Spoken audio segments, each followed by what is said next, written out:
Clemon beyond the গ্যালারিতে সবাইকে স্বাগত জানাচ্ছি। দেশ বিদেশের খেলাধুলার সবশেষ খবরের বিশ্লেষণ করতে হাজির হচ্ছি প্রতিদিনের মতোই। আজকে আপনাদের সাথে আছি রেদওয়ান শোয়েব। দর্শক নিশ্চয়ই জানেন যে বিশ্বকাপের উদ্দেশ্যে রওনা দিয়েছে বাংলাদেশ দল গতকাল রাতে যুক্তরাষ্ট্রের উদ্দেশ্যে, এবং দলটা কেমন হলো, প্রত্যাশাটা কেমন এবারের টি-20 বিশ্বকাপকে ঘিরে বাংলাদেশ দলের প্রতি, আমরা সেই বিষয়গুলো নিয়ে আলোচনা করব। আমাদের সাথে সেই আলোচনায় আছেন জাতীয় দলের সাবেক ক্রিকেটার, নারী দলের এবং পাশাপাশি আইসিসির প্যানেলভুক্ত আম্পায়ার সাথীরা জাকির জেসি, আপনাকে স্বাগত আমাদের আজকের আয়োজনে। তবে দর্শক, তার আগে জানিয়ে দিতে চাই দেশ বিদেশে খেলাধুলার সবশেষ খবরের শিরোনামগুলো।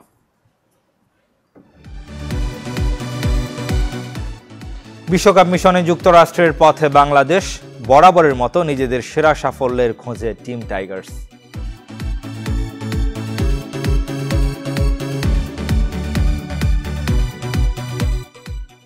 উন্মোচিত হলো যুক্তরাষ্ট্রের বিশ্বকাপ ভেন্যু নাসাউ কাউন্টি, ওয়েস্ট ইন্ডিজকে ফেভারিট বলছেন উসাইন বোল্ট।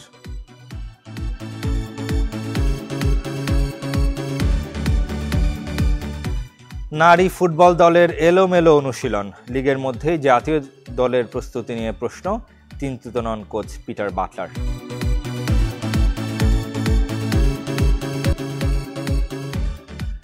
দর্শক চাইলে আপনারা আমাদের এই অনুষ্ঠানে যোগ দিতে পারেন।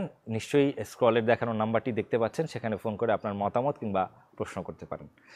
মূল আলোচনায় ফিরব। জেসি, যেটা বলছিলাম যে দল নিয়ে অনেক কথা হচ্ছে, এবং গত 2 দিন ধরে একেবারে নির্বাচক থেকে শুরু করে যদি বলি অধিনায়ক, কোচ, বিসিবি সভাপতি তিনিও বলেছেন, এবং সাবেক যারা ক্রিকেটার আছেন তারাও আসলে দল নিয়ে ব্যাখ্যা দিয়েছেন, এবং কেন সাইফুদ্দিন বাদ পড়েছেন, কেন মেহেদি মিরাজের মতো ক্রিকেটার নেই, কিংবা তানভীর ইসলাম কেন আছেন, এই বিষয়গুলো নিয়ে অনেক ব্যাখ্যা হয়েছে। আপনার কাছে কি মনে হয়, আপনার দৃষ্টিতে যে স্কোয়াডটা বাংলাদেশ গড়েছে সেটা আসলে কতটুকু, আপনার কাছে কি মনে হয় যে কতটুকু পারফেক্ট একটা টিম করতে পেরেছে? দেখেন, আপাত দৃষ্টিতে মনে হয় যে যেই বেস্ট পসিবল টিমটা যাওয়ার কথা ছিল অলমোস্ট সবাই আছে। সাইফুদ্দিনের জায়গাটা আমরা একটু তো ডেফিনেটলি সবাই মিস করবে। মিরাজের ব্যাপারটা অনেক আগেই শেষ হয়ে গেছে, কারণ মিরাজ তো লাস্ট সিরিজটাতেও ছিল না, তখনই সবাই বুঝতে পেরেছে যে মিরাজকে ওয়ার্ল্ড কাপে কনসিডার করা হচ্ছে না। সেই হিসেবে সাইফুদ্দিন যতটুকু খেলেছেন, ভালোও খেলেছেন, সেখানে সবাই আশা করছিল, কারণ সাইফুদ্দিন থাকলে টিমের স্ট্রেংথটা বেড়ে যায়, কারণ সাইফুদ্দিন ডেথ ওভারে ব্যাটিংটা খুব দারুণ করেন, অলরাউন্ডার হিসেবেই হয়তোবা আসছেন। আমার কাছে কেন যেন মনে হয় যে শেষ মুহূর্তে এসে তাসকিনের ইনজুরিটার জন্য হয়তোবা সাইফুদ্দিন পিছিয়ে গেলেন, কারণ তাসকিন যে পুরোপুরি ফিট, যে প্রথম থেকেই আসলে খেলতে পারবেন কিনা সেটা কিন্তু এখনও একটা শঙ্কা আছে। সো সেই চিন্তা ভাবনা করেই হয়তোবা জেনুইন পেসারকে নেওয়া হয়েছে।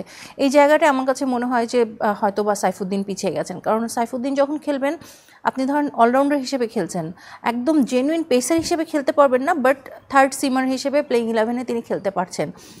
ব্যাটিংয়েও আপনি ধরেন টপ অর্ডারে ব্যাটিং করতে পারবেন না, শেষের দিকে 6, 7, 8 নম্বরে এসে হয়তোবা ব্যাটিং করতে পারবেন।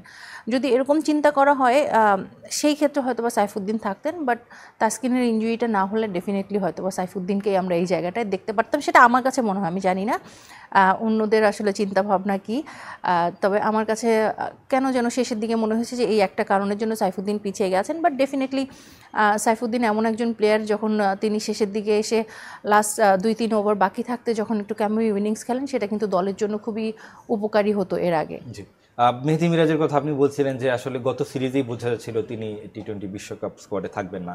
এর পেছনে কারণটা কি? আমরা তাকে এর আগের ওয়ার্ল্ড কাপে, অর্থাৎ ওয়ানডে ওয়ার্ল্ড কাপে তাকে আমরা মেকশিফট ওপেনার হিসেবে দেখেছি, তিনি বিভিন্ন টি-20 টুর্নামেন্টে তাকে ওপেন করতেও দেখেছি আমরা। তার হাতে যথেষ্ট মার রয়েছে, তিনি স্ট্রাইক রোটেট করেও খেলতে পারেন। তার আসলে এইভাবে ছিটকে পড়ার পেছনে আপনার কাছে কি মনে হয়, কেন এই সিদ্ধান্তে আগেই উপনীত হলেন যারা নির্বাচক আছেন কিংবা টিম ম্যানেজমেন্ট আছেন? দেখেন না, টিমে যখন আপনি off spinner, left hand spinner, leg spinner, এক একটা ভাগ থাকে, তো সেই ভাগের মধ্যে লেগ স্পিনার তো রিশাদ আছেন, এবং সাথে সাথে যেহেতু 2জন লেফটি বোলার নেওয়া হয়েছে, লেফট আর্ম স্পিনার, সেখানে অফ স্পিনারের হয়তো একটা জায়গায় ছিল, এবং ওই জায়গাটার জন্য মেহেদি মিরাজ এবং মাহাদি কিন্তু ফাইট করছিলেন, শেখ মাহাদি, এবং এই 2জনের মধ্যে যে কোনো একজনকে পিক করতে হতো, এবং সিলেক্টরদের কাছে মনে হয়েছে যে শেখ মাহাদিকে পিক করা হয়তো বা বেটার অপশন। অনেক কিছু হয়তো বা তারা মাথায় রেখেছেন।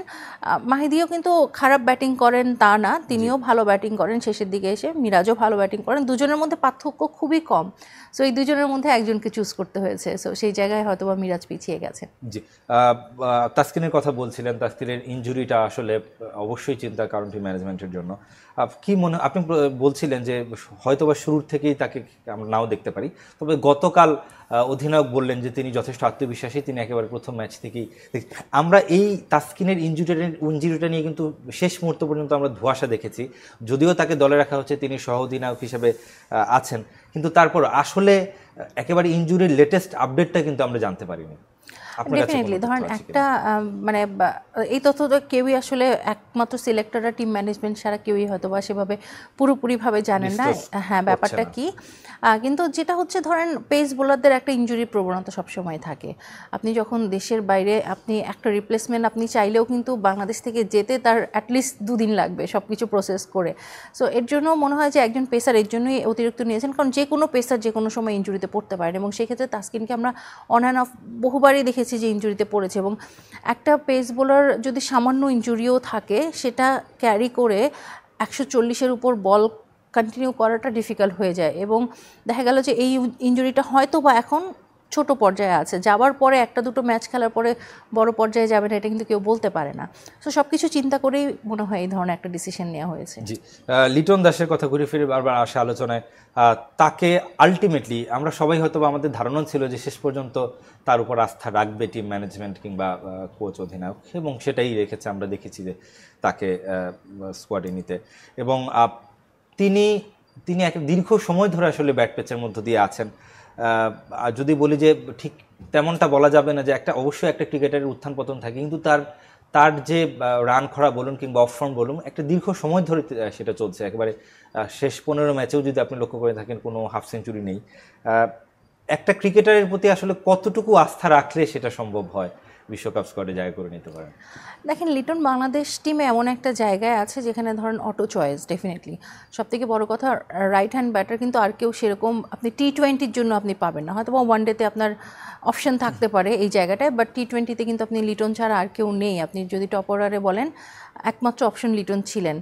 আর লিটনের ক্লাস নিয়ে তো প্রশ্নের কোনো জায়গা নেই, যখন তিনি খেলেন তখন আমরা সবাই অবাক হয়ে তাকিয়ে থাকি ওনার ব্যাটিংটা। হ্যাঁ, লাস্ট অনেক দিন ধরেই তিনি খারাপ সময়ের মধ্যে যাচ্ছেন, টিমে সাথে গেছেন, খেলেছেন, বাদ পড়েছেন, এরকম সময়ও গেছে।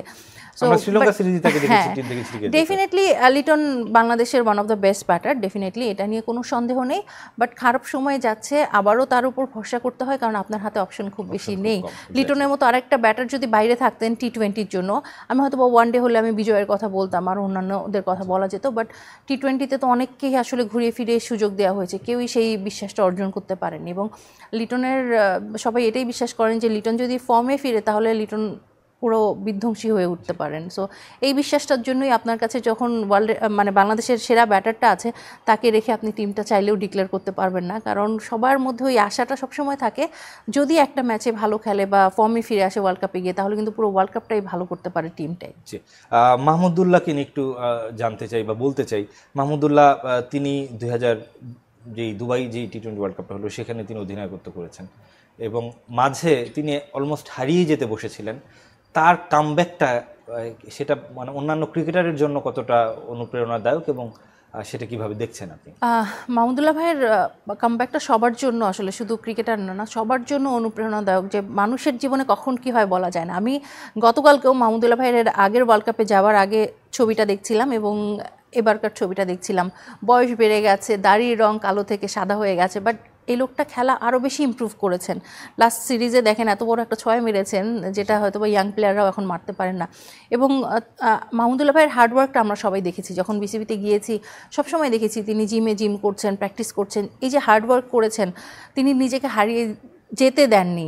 অনেকে আছেন যে এই জায়গা থেকে হয়তো বা ভাবতেন যে না ঠিক আছে আমি খেলা ছেড়ে দিই। দেখেন উনি টেস্টটায় কীভাবে বিদায় নিয়েছেন, সেঞ্চুরি করে। যেই সময়টা মানে সেঞ্চুরি করার পরে তো একটা প্লেয়ার টিমে একদম টিমে পাক্কা হয়ে যায়, এবং ওই সময়টা উনি ভেবেছেন যে না ঠিক আছে আমি এই সময় ছেড়ে দিচ্ছি এবং আমার নিজের ইচ্ছায়।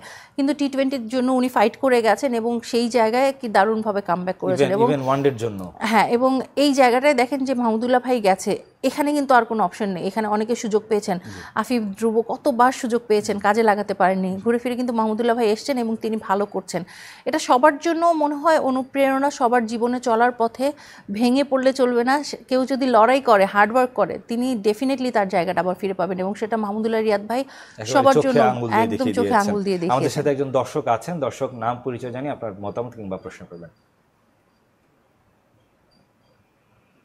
দর্শক শুনতে পাচ্ছেন?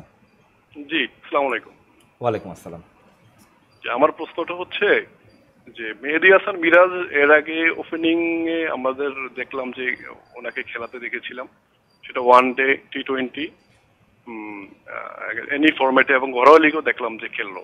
সেক্ষেত্রে কি মেহেদী হাসান মিরাজকে যদি দলে নিতাম শেখ মেহেদীর পরিবর্তে, আমাদের জন্য কি এক্সট্রা একটা বেনিফিটেড হতাম কিনা? কারণ শেখ মেহেদী, হ্যাঁ, এটা হচ্ছে উনি হচ্ছে যখন পাওয়ার প্লে থাকে, পাওয়ার প্লেতে উনি ভালো স্পিন করে, ভালো বল করে, কিন্তু ব্যাটিং এর সাইড থেকে আমি তো বললাম, আমার কাছে যেটা মনে হয় যে মেহেদী হাসান মিরাজ অনেকটাই শেখ মেহেদী থেকে এগিয়ে আছে।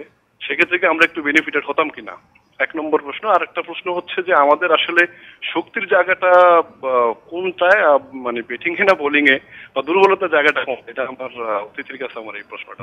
জি দর্শক, আপনার মতামত এবং প্রশ্ন দুটি বুঝতে পেরেছি। তিনি মতামত দিয়েছেন যে মেহেদী হাসান মিরাজ শুধু ভালো বোলার ব্যাটারই নন, তিনি ফিল্ডিংটাও ভালো করে থাকেন। পাওয়ার প্লেতে তার তিনি যথেষ্ট কার্যকর একজন ক্রিকেটার। আমরা অবশ্যই সেই বিষয়টা নিয়ে অলরেডি আলোচনা করে ফেলেছি, তারপরে কোনো অ্যাড করতে চান কিনা আপনি মেহেদী মিরাজকে নিয়ে? না, মিরাজের ফিল্ডিংয়ের ব্যাপারটা যেটা বললেন, বরাবরই মিরাজ হচ্ছে দারুণ ফিল্ডার, এবং দলের জন্য মানে দলকে চাঙ্গা করে রাখার মতো একজন প্লেয়ার সবসময়। কিন্তু আমি লাস্ট যেই প্রিমিয়ার লিগের ম্যাচটা করেছি ওখানে মেহেদী মিরাজ ছিলেন, এবং তিনি যে দলটাকে কিভাবে চাঙ্গা করে রাখেন এটা কিন্তু মাঠের ভিতর থেকে ভালোভাবে বুঝতে পেরেছি।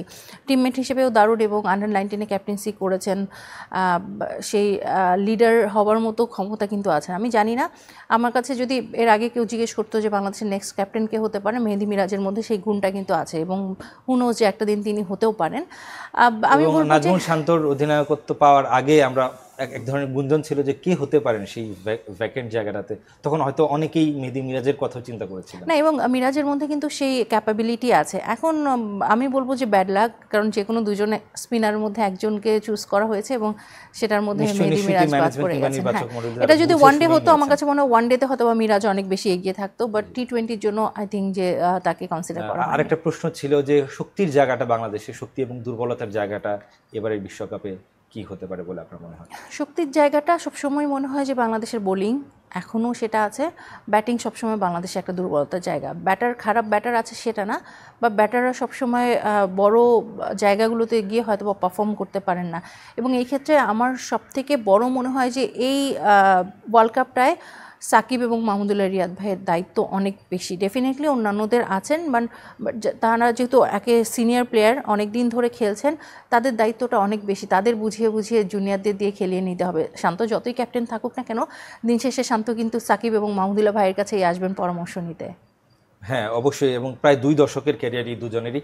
তবে নতুনদের অবশ্যই দায়িত্ব নেওয়ার সময় হয়েছে। কতদিন আর তাদের দিকে তাকিয়ে, অভিজ্ঞদের দিকে তাকিয়ে আসলে দল চলবে? একটা আমাদের সাথে একজন দর্শক যুক্ত হচ্ছেন। দর্শক নাম পরিচয় জানিয়ে আপনার মতামত কিংবা প্রশ্ন করবেন। নাম্বারটি কেটে গেছে।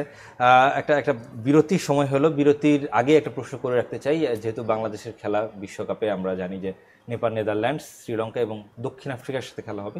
কতটুকু সম্ভাবনা রয়েছে বাংলাদেশের পরের রাউন্ডে যাওয়ার? যেহেতু অধিনায়ক এবং কোচ গতকাল তাদের লক্ষ্যের কথা জানিয়েছেন যে অন্তত প্রথম পর্বের তারা বাধাটা পেরোতে চান, সেটা কতটুকু বাস্তবসম্মত বলে আপনার মনে হয়? সেই প্রশ্নটি রেখে আমি একটা ছোট্ট বিরতি নিচ্ছি ক্লেমন বিয়ন্ড দ্য গ্যালারিতে। কিছুক্ষণের মধ্যেই ফিরছি।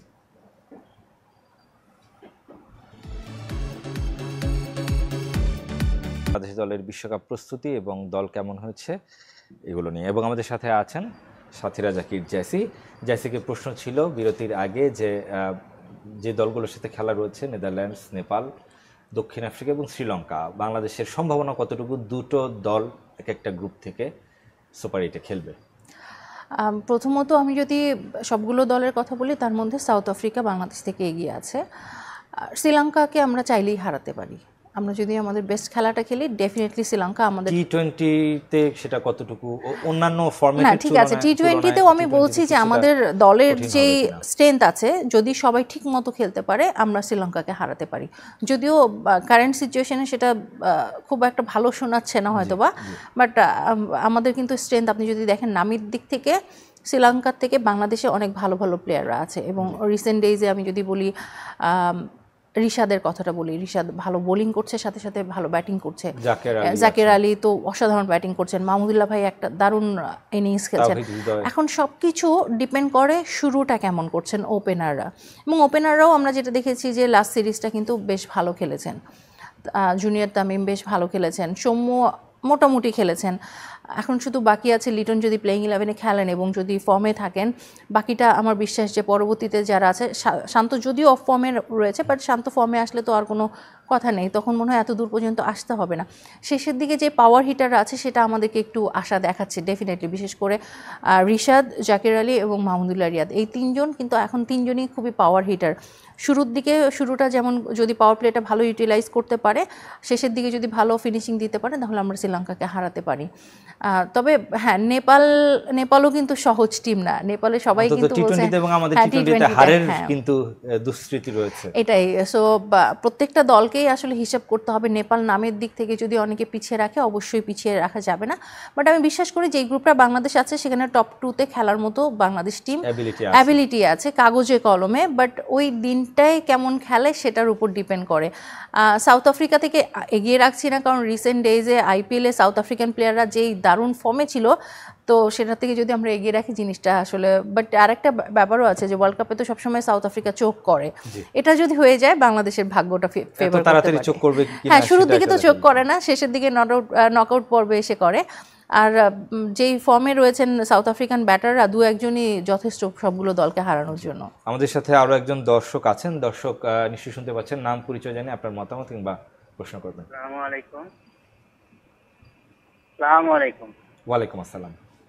আমার নাম আলতাফ হোসেন, আমি পাবনা থেকে বলছি। আমি একজন শিক্ষক, বুঝলেন। তো এটাই যে দর্শক আরেকটু যদি ঠিকমতো শোনা যাচ্ছে না, যদি আরেকটু ওই আমি তাসকিন সম্পর্কে বলি। তাসকিনের যে ইনজুরিটা হইলো, বুঝলেন, এটা আমার কাছে মনে হয় যে ম্যানেজমেন্টের একটা গাফিলতি। এই যে 3 মাস জেতার পরে সিরিজ জিতে গেলেন, আবার তাসকিন দিয়ে খেলানো হবে, এটা বিরাট ক্ষতি হয়ে গেল। এটা এই সম্পর্কে আমি বলছি।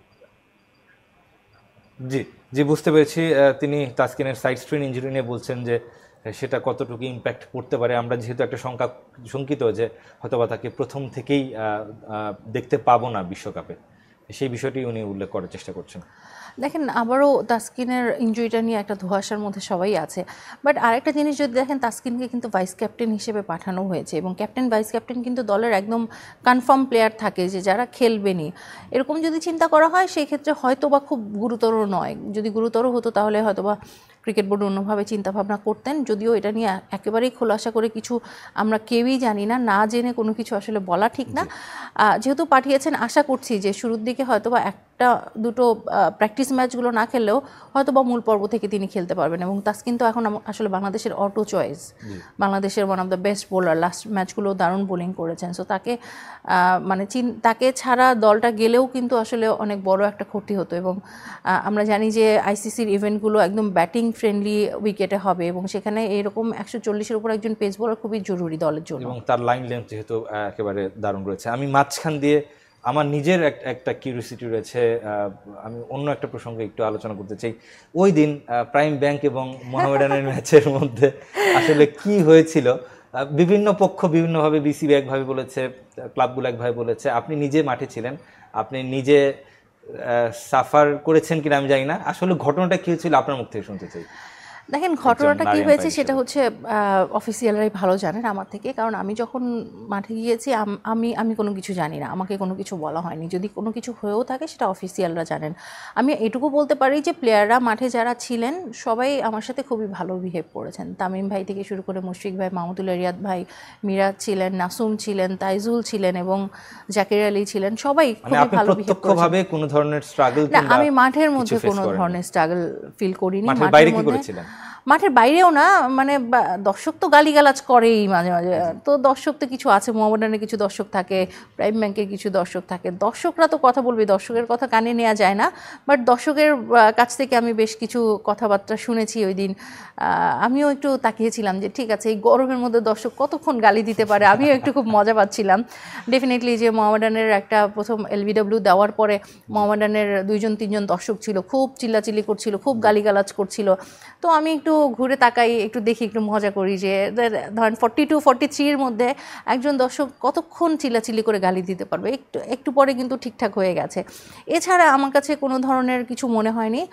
আর ওই মুশফিক ভাইয়ের একটা আউটের সময় আমরা জাস্ট কথা বলছিলাম, ওই সময়টাও কিন্তু খুব ভালোভাবে ব্যাপারটা আমরা হ্যান্ডেল করতে পেরেছি। এবং আপনি সেই সময় আসলে যে ধৈর্যের পরিচয় দিয়েছেন এবং সেটার ফল অবশ্যই আপনি পরবর্তীতে পেয়েছেন, সবাই পুরো বাংলাদেশ আপনার পক্ষেই ছিল। একেবারে শেষ মুহূর্তে চলে এসেছি ক্লেমন বিয়ন্ড দ্য গ্যালারিতে, শেষ করতে হচ্ছে ক্লেমন বিয়ন্ড দ্য গ্যালারি। ভালো থাকবেন, সুস্থ থাকবেন সবাই।